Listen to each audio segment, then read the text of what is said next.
दोस्तों, क्या आपका बच्चा किसी काम में ध्यान नहीं देता ठीक से? चाहे वो घर का काम हो, स्कूल का काम हो। क्या किसी काम को करते पर या खेल को खेलते पर उसे फोकस करने में परेशानी होती है? आपकी बातों को समझने में कहीं उसे परेशानी तो नहीं होती है? ठीक से जो काम बताओ वो कर नहीं पाता, और अगर करता भी है तो उसमें सैकड़ों गलतियां होती हैं, वो उसे ठीक से नहीं कर पाता है। चीज़ों को खो तो नहीं देता आपका बच्चा, कहीं कहीं रख कर तो नहीं भूल जाता? अगर ऐसा है तो कहीं आपका बच्चा एडीएचडी से ग्रसित तो नहीं है दोस्तों? नमस्कार, मैं हूं आपके साथ अनुराग मुस्कान, और पीटीएम के इस एपिसोड में आपका बहुत बहुत स्वागत करता हूं। दोस्तों, आप लोग कई दिनों से ये डिमांड कर रहे थे कि मैं एडीएचडी पर एक वीडियो बनाऊं। एडीएचडी जो कि हमारे बच्चों को बहुत तेजी के साथ अपनी गिरफ्त में ले रहा है। तो लीजिए, इस विषय पर पीटीएम लेकर मैं हाजिर हो गया हूं। दोस्तों, एडीएचडी का मतलब होता है attention deficit hyper activity disorder, और ये एक ऐसा डिसऑर्डर है जो आजकल बच्चों को सबसे ज्यादा परेशान कर रहा है। पहले तो ये जान लीजिए कि ये हमेशा से एडीएचडी नहीं था। इसे पहले एडीडी कहा जाता था, यानी कि अटेंशन डेफिसिट डिसऑर्डर। उसके बाद इसमें हाइपर एक्टिविटी टर्म जोड़ा गया, इसे संशोधित किया गया। अब एक लाइन में आपको समझा देता हूं कि इस पूरे टर्म में एडीएचडी में आता क्या क्या है, कैसे पता चले कि बच्चे को एडीएचडी हो गया है, और हमारे बच्चों को यह क्यों होता है, क्यों हो रहा है, और इससे निपटना कैसे है। सिलसिलेवार तरीके से एक एक चीज समझाऊंगा आपको, बताऊंगा आपको। देखिए, पहले जब ये एडीडी हुआ करता था, यानी कि अटेंशन डेफिसिट डिसऑर्डर था, तो इसका मतलब ये था कि जिस बच्चे को अटेंशन यानी एकाग्रता में, यानी कि कंसंट्रेट करने में दिक्कत है ना, या फिर जो बस अपनी ख्याली दुनिया में ही गुम रहता है, वो बच्चा एडीडी से ग्रसित माना जाता था। और एडीएचडी में क्या होता है, हाइपर एक्टिविटी जुड़ गया इसमें, यानी कि इसमें जो सिम्टम्स होते हैं उसको आप ध्यान से सुन लें। इसमें बच्चे हाइपर एक्टिव होते हैं, यानी अगर क्लासरूम में टीचर ने कोई सवाल पूछा तो सवाल पूरा होने से पहले ही हाथ खड़ा करके जवाब देना शुरू कर देंगे।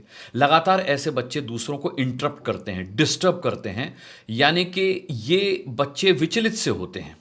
ये अपनी बारी का इंतजार करने में परेशान हो जाते हैं, विचलित हो जाते हैं कि अरे कब आएगा मेरा नंबर। ऐसे ये आपको इनके अंदर ये एटीट्यूड देखने को मिलेगा। ये बॉडी लैंग्वेज होगी इनकी। ये बहुत बातूनी भी होते हैं, छटपटाहट जैसी इनके अंदर हमेशा रहेगी। कोई चुप है तो क्यों चुप है, ये बोलते रहेंगे। ये ज़बरदस्ती भी कई बार बोलते हैं, जब उचित ना हो, ज़रूरत ना हो तो भी ये बोलते हैं। इसके अलावा ये उठ जाते हैं, क्लास में टीचर पूछेगा क्या हुआ भाई, कैसे उठ के खड़े हो गए, या रात को अगर खाना खा रहे होंगे, दिन में खाना खा रहे होंगे, तो अचानक से उठ जाएंगे, क्या हो गया, पता नहीं, कुछ नहीं, अभी आ रहा हूं, अभी आ रही हूं। इस तरीके से ये गतिविधियां करते हैं, इनका बॉडी लैंग्वेज इस तरीके से हो जाता है। ये बिना ज़रूरत के, कुछ ऐसी सिचुएशंस आएंगी जब ज़रूरत नहीं है तो ये दौड़ना शुरू कर देंगे, ये चढ़ना शुरू कर देंगे। चुपचाप खेलने में ये असमर्थ होते हैं, इनकैपेबल होते हैं, चुपचाप नहीं खेल सकते, कुछ ना कुछ बोलते रहेंगे, बड़बड़ाते रहेंगे अपने आप में ही। ये बेहद बिजी होते हैं और बहुत ज़्यादा एक्टिव, हाइपर एक्टिव जिसे कहते हैं ना, इसीलिए हाइपर एक्टिविटी इस टर्म में एडीएचडी में जोड़ा गया है। अब यहाँ समझने वाली बात यह है कि बच्चों को या तो सिर्फ अटेंशन डेफिसिट हो सकता है, या सिर्फ हाइपर एक्टिविटी डिसऑर्डर हो सकता है, और या फिर दोनों हो सकते हैं, यानी कि attention deficit hyper activity disorder. इसीलिए इसे कहा गया है एडीएचडी। दोस्तों, एडीएचडी से ग्रसित बच्चे अक्सर रिजल्ट की परवाह किए बिना, क्या परिणाम निकलेगा इसकी परवाह किए बिना तुरंत निर्णय ले लेते हैं, फैसला कर लेते हैं, डिसीजन ले लेते हैं, या फिर वो जल्दी रिजल्ट की चाह में बहुत जल्दबाजी करते हैं कि जल्दी जल्दी जल्दी जल्दी जल्दी, बहुत जल्दबाजी आपको उनके अंदर दिखाई देगी। ये रेगुलरली अपने टीचर्स को, अपने फ्रेंड्स को, या फिर अपने फैमिली मेंबर्स को इंटरप्ट कर सकते हैं और करते हैं। टीचर को क्लास में करेंगे, दोस्तों को करेंगे, कोई कुछ बात कह रहा है उसकी बात पूरी सुने बिना ही अपनी कोई बात छेड़ दी। ये ऐसा फैमिली में भी कर सकते हैं, अपने परिवार के लोगों के साथ भी करते हैं। मैंने बताया ना, इनमें हमेशा एक तरह की छटपटाहट देखी जा सकती है। ये हमेशा कुछ थपथपाते रहते हैं, बैठे होंगे टेबल थपथपाते रहेंगे, क्लास में बैठे होंगे, घर पे बैठे होंगे तो कुछ नॉइस कर रहे होंगे, या पैर से इस तरीके से पैर चला रहे होंगे, इस तरीके से पैर से आवाज़ करते रहेंगे, लगातार हिलते डुलते रहते हैं ऐसे बच्चे। आजकल बच्चों में एडीएचडी दोस्तों बहुत ही कॉमन होता जा रहा है, लेकिन जितना ये कॉमन होता जा रहा है, जितनी तेज़ी से ये कॉमन होता जा रहा है, उतना ही ये खतरनाक भी होता जा रहा है, क्योंकि इसने हमारे बच्चों का स्वाभाविक व्यवहार, यानी कि नेचुरल बिहेवियर, बहुत ज़्यादा अफेक्टेड कर दिया है, बहुत ज़्यादा प्रभावित कर दिया है। बच्चे अब नेचुरली बर्ताव नहीं कर रहे, नॉर्मल बिहेव नहीं कर रहे, और इस वजह से हमारे बच्चों का भविष्य भी खराब हो सकता है, क्योंकि यही एंजाइटी, यही छटपटाहट जो है, यही उतावलापन जो है, आज बच्चों में फिर भी आपको जस्टिफाइड लगता हो, लेकिन जब ये बड़े हो जाएंगे, जब ये अपनी नौकरी में जाएंगे, जब ये किसी कंपटीशन में जाएंगे, तो यही छटपटाहट, यही उतावलापन इनका काम बिगाड़ भी सकता है। कई बार क्या होता है दोस्तों कि माता पिता बच्चों के व्यवहार को देखकर ये समझ ही नहीं पाते कि उनका बच्चा एडीएचडी से ग्रसित है, और वो उसके उस व्यवहार को उसकी शरारत या बदतमीजी मानकर उसे या तो डांटने लगते हैं, या वो नहीं मानता तो उसे पीटने लगते हैं, मारने लगते हैं। आपको बता दूं, ऐसा करने से बच्चों में एडीएचडी की स्थिति और भी ज्यादा बिगड़ सकती है। आइए अब जानते हैं कि ये एडीएचडी आखिर होता क्यों है। देखिए, ये बचपन के सबसे कॉमन न्यूरो डेवलपमेंट डिसऑर्डर में से एक है। ये समस्या आमतौर पर अनुवांशिक होती है, हेरिडिटी भी हो सकती है, या फिर दिमाग पर किसी प्रकार की अगर चोट लगी हो, गर्भावस्था के दौरान खराब पोषण मां को मिला हो, तो उसकी वजह से भी एडीएचडी से बच्चा ग्रसित हो सकता है। और आपको साफ बता दूं कि यहां खराब पोषण का मतलब सिर्फ खान पान से नहीं है, बल्कि माता और पिता का तंबाकू खाना, बीड़ी सिगरेट पीना, शराब पीना या किसी भी प्रकार के नशीले पदार्थों का सेवन करना भी इस खानपान में शामिल है दोस्तों। वैसे इन सब के अलावा भी जो आजकल कॉम्प्लिकेटेड लाइफस्टाइल हम लोगों ने अपनी बना ली है, वो अकेले ही काफ़ी है एडीएचडी के लिए। क्योंकि ना तो आजकल माता पिता और बच्चों के सोने का ही कोई टाइम है, ना ही उनके जागने का कोई रूटीन है, और ना ही समय से और पौष्टिक खाने पीने का ही उनका कोई स्केड्यूल है। दोस्तों, एडीएचडी का पता कब चलता है, यह जानना भी आपके लिए यहां बहुत जरूरी है। एडीएचडी जो होता है, उसके सिम्टम्स बच्चों में अक्सर 4 साल की उम्र से पहले या फिर 12 साल की उम्र से पहले दिखाई देने लगते हैं।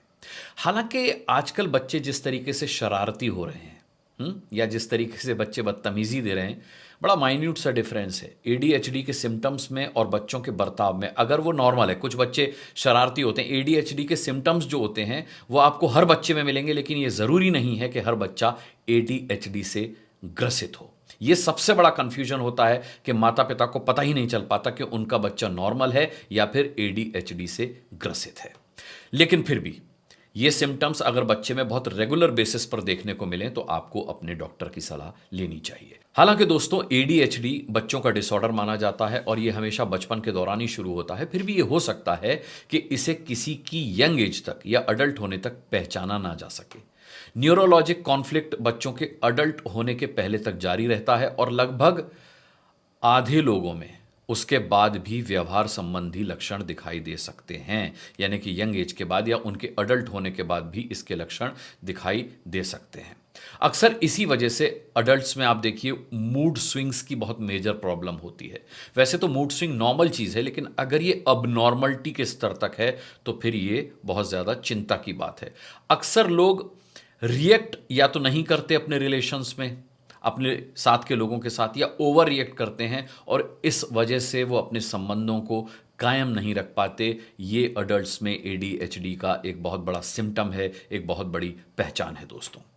आइए बात करते हैं कि अगर कोई बच्चा एडीएचडी से ग्रसित है तो उसके साथ आपको कैसे पेश आना चाहिए, उसके साथ आपको कैसा बर्ताव करना चाहिए। देखिए, एडीएचडी एक ऐसा डिसऑर्डर है जिसका कोई पर्टिकुलर ट्रीटमेंट नहीं है, लेकिन ज़्यादातर मामलों में इसे थेरेपी के ज़रिए, एडुकेशन के ज़रिए या ट्रेनिंग के ज़रिए नियंत्रित किया जा सकता है, संतुलित किया जा सकता है। अगर किसी बच्चे को एडीएचडी है तो सबसे पहले तो ये जान लीजिए कि आपको उसके साथ सिर्फ और सिर्फ प्यार से पेश आना है। अगर बच्चा अपना पेशेंस लूज करता है, अपना आपा खो देता है, तो आपको उस पर बहुत ध्यान देना है, गुस्सा नहीं करना, उसे हमेशा और हर बार प्यार से ही समझाना है। अगर बच्चा कोई काम करने में परेशानी महसूस करता है ना, तो उसके लिए आपको उसे मोटिवेट करना है। उसे उसकी कमी के तौर पर नहीं बताना है कि तुम तो ये कर ही नहीं सकते, तुमसे होगा ही नहीं। नहीं, उसे कहना है कि तुम ये कर सकते हो, तुमसे ही हो पाएगा और तुम हमसे भी बेहतर कर सकते हो। और जब वो ये काम कर ले, जब वो ये पूरा कर ले आपका दिया हुआ काम, या जिस काम को वो नहीं कर पा रहा था जब वो उसको कर चुके, तो उसकी तारीफ ज़रूर करिए। इससे उसे उस काम को और परफेक्शन के साथ करने की प्रेरणा मिलती है। और एडीएचडी के लिए बच्चे के अंदर कॉन्फिडेंस का होना बहुत ज़रूरी है। तीसरी जो सबसे बड़ी बात ज़रूरी है वो ये है कि बच्चे को हेल्दी फूड दीजिए, जंक फूड से दूर रखिए। कम से कम 8-9 घंटे की नींद बच्चे के लिए बहुत ज़रूरी है। आजकल के बच्चे सोते ही नहीं हैं। रात को 2-2 3-3 बजे तक पढ़ाई करते रहते हैं, होमवर्क करते रहते हैं या मोबाइल देखते रहते हैं, टीवी देखते रहते हैं। ऐसा मत होने दीजिए। बच्चों को जितना हो सके ना दूसरे बच्चों से मिलने का मौका दीजिए, क्योंकि बच्चे जितना ज़्यादा सोशल होंगे वो अपने एक्सप्रेशन उतने ही ज़्यादा एक दूसरे के साथ शेयर कर पाएंगे और दोस्तों से मिलकर उन्हें अच्छा भी लगेगा। आजकल मैं देखता हूँ कि बच्चे घरगुस्सू हो गए हैं, यानी घर में ही रहते हैं। आपको बताता हूँ कि घर में क्यों रहते हैं। घर में इसलिए रहते हैं क्योंकि उनके हाथ में मोबाइल होता है, मोबाइल ही उनका दोस्त बन चुका है, या वो टीवी के सामने बैठे होते हैं। मैं हार्वर्ड मेडिकल स्कूल की एक रिपोर्ट पढ़ रहा था दोस्तों, जिसमें बताया गया कि कैलिफोर्निया के शोधकर्ताओं ने कुछ हजार बच्चों पर रिसर्च किया, शोध किया। पहले उन बच्चों में एडीएचडी के लक्षण नहीं थे, लेकिन 2 साल तक मोबाइल के लगातार इस्तेमाल के बाद उनमें से कई बच्चों में एडीएचडी के लक्षण देखे गए। लगातार डिजिटल मीडिया का इस्तेमाल करने से, मोबाइल का इस्तेमाल करने से इस रिसर्च में बताया गया कि एडीएचडी के लक्षण होने का खतरा लगभग 10% तक बढ़ जाता है। रिसर्च में यह भी कहा गया कि लड़कियों की तुलना में लड़कों में इसके रिस्क ज्यादा थे, इसका जोखिम ज्यादा था, और उन बच्चों के लिए ये बहुत ज्यादा ट्रिगर करने वाला था मोबाइल के इस्तेमाल के बाद, जो किसी न किसी डिप्रेशन से पीड़ित थे, अवसाद से पीड़ित थे, या किसी परेशानी में पड़े हुए थे, पहले से परेशान थे, या फिर उनकी हिस्ट्री ऐसी थी कि उनकी फैमिली में एडीएचडी किसी को था, या गर्भावस्था के दौरान उनकी माता ने अच्छा पोषण नहीं लिया था, या उनके सर में किसी वजह से चोट लगी थी। वो बच्चे बहुत ज़्यादा इससे प्रभावित पाए गए मोबाइल इस्तेमाल करने के बाद। कुल मिलाकर के दोस्तों अब सवाल यह है कि एडीएचडी से बचा कैसे जाए। देखिए, इसका बचने का सबसे सरल तरीका यही है कि माँ बाप अपनी लाइफ स्टाइल को बदलें, संयमित रखें। कुल मिलाकर के अगर पहले से संयमित है तो फिर तो बदलने की ज़रूरत नहीं है, लेकिन अगर लाइफ स्टाइल संयमित नहीं है तो उसे संयमित रखें, है ना। अपना फ्रस्ट्रेशन बच्चों पर मत निकालिए। बच्चे ऑलरेडी बहुत फ्रस्ट्रेशन से जूझ रहे होते हैं। लाइफ स्टाइल डिसऑर्डर की वजह से उनके अंदर पहले से ही बहुत ज़्यादा कॉन्फ्लिक्ट, अंतर्द्वंद चल रहे होते हैं। तो अपना फ्रस्ट्रेशन बच्चों पर मत निकालिए, इससे बच्चे चिड़चिड़े हो जाते हैं। आजकल के बच्चे दोस्तों इसी फ्रस्ट्रेशन के चलते बहुत छोटी उम्र से नशीले पदार्थों का सेवन करने लगे हैं, और ये नशीले पदार्थों का सेवन एडीएचडी का सबसे बड़ा कारक है, सबसे बड़ा कारण है। अब सोचिए, जो बच्चे आज छोटी उम्र से नशीले पदार्थों का सेवन कर रहे हैं, उनके आने वाली पीढ़ी का क्या होगा, ये आप समझ सकते हैं। जब मैं कह रहा हूं कि अगर माता पिता गर्भावस्था के दौरान नशीले पदार्थों का सेवन करते हैं, नशीले पदार्थों का सेवन सिर्फ गर्भावस्था के दौरान ही नहीं बल्कि गर्भावस्था से पहले भी अगर वो करते हैं, तो ये पैदा होने वाले बच्चे के लिए हानिकारक है। उसे वो एडीएचडी दे सकता है या फिर किसी और तरह का डिसऑर्डर दे सकता है। और जो बच्चे बचपन से ही नशा कर रहे हैं, उनकी आने वाली पीढ़ी कैसे होगी, अब ज़रा अंदाज़ा लगाइए। देखिए, सरल और सहज जीवन जीना शुरू कीजिए। सरल और सहज जीवन, जीवन में जो चीज़ें एक्स्ट्रा हैं ना, उन्हें हटा दीजिए। वो एक्स्ट्रा जिनके बिना काम चल सकता है, जैसे मोबाइल है। मोबाइल पर जितना ज़रूरी है उतना रहिए, जितना ज़रूरी ना हो उतना मत रहिए। जंक फूड, पिज़्ज़ा खाए बिना क्या काम नहीं चल सकता, चल सकता है। जंक फूड को अपनी ज़िंदगी से धीरे धीरे निकालिए और फिर पूरी तरीके से निकाल दीजिए। हो सके तो शाकाहार का इस्तेमाल कीजिए, मांसाहारी मत बनिए, है ना। सिगरेट, बीड़ी, तंबाकू, ये सब इनके इस्तेमाल को बंद कर दीजिए। जीवन में आप जितने सहज सरल हो जाएंगे, उतना ही आप खुद और अपने बच्चों को इस डिसऑर्डर से बचा पाएंगे। देखिए, ABCD से शुरू हुआ यह सिलसिला आज ADHD तक आ गया है, और अगर वक्त रहते हम नहीं सुधरे ना दोस्तों, तो इसका XYZ पता नहीं क्या होगा।